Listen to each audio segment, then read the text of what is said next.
A rally car is a compact vehicle that's had a radical makeover. It's been stripped to the steel core and completely rebuilt. International rally regulations govern the process. In the end, that efficient little vehicle becomes a lean, mean racing machine. Fresh out of the factory, this compact car is about to be ripped apart and put back together again. The rebuild will pump up the power and transform a quiet road car into a vehicle that roars on the rally racing circuit. Bold graphics will also make this compact car look fierce. As they dismantle the car, they get rid of some superfluous brackets and panels to shed weight. They blast off the paint. Then they weld a tubular steel roll cage to it to protect the driver and co-driver in a rollover or crash. The roll cage also stiffens the chassis for better handling on hard turns. They widened the back end slightly to accommodate an upgrade to a four-wheel transmission and a larger fuel tank. They paint primer onto the modified body shell. They're now ready for the rear transmission. This will convert this compact car to four-wheel drive. The technician bolts the transmission to the rear floor panel. Upgrading from two-wheel drive to four-wheel adds traction and allows the car to handle more precisely. Now the seats. They're individual survival cells made of carbon fiber, a virtually indestructible material. It's also extremely light, and this helps offset the extra weight added by the rear transmission and roll cage. The new dashboard fascia is made of lightweight fiberglass and covered with a velvety fabric to block the reflection of light. With the dashboard in place, the car gets the steering column and wheel. The car is now ready for the fiberglass bumper. It's been redesigned slightly to accommodate new fenders that are flared for bigger tires.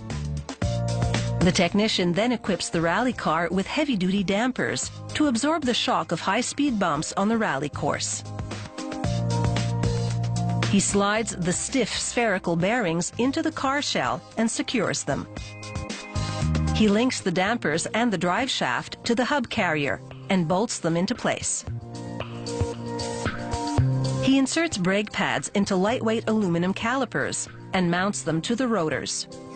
This braking system is extra large for serious friction, allowing the rally car to be slowed efficiently when needed. Using a crane, they now lift the engine into the chassis.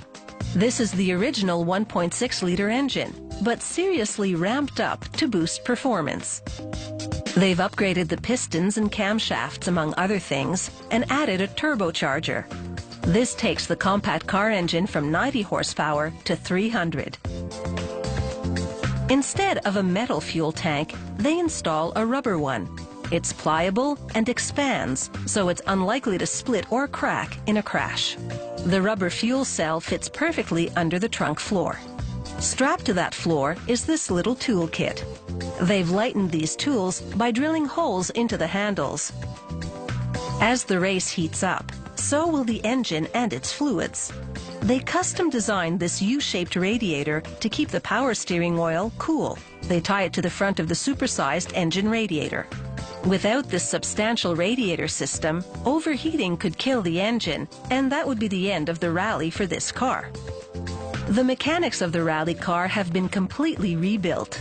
They now install windows. They use double-sided tape to bond the rear side windows to the car. Taping the windows means they can be easily kicked out in the event of an accident.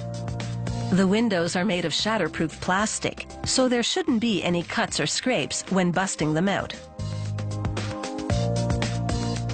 Instead of painting the car, they glue on graphics from bumper to bumper.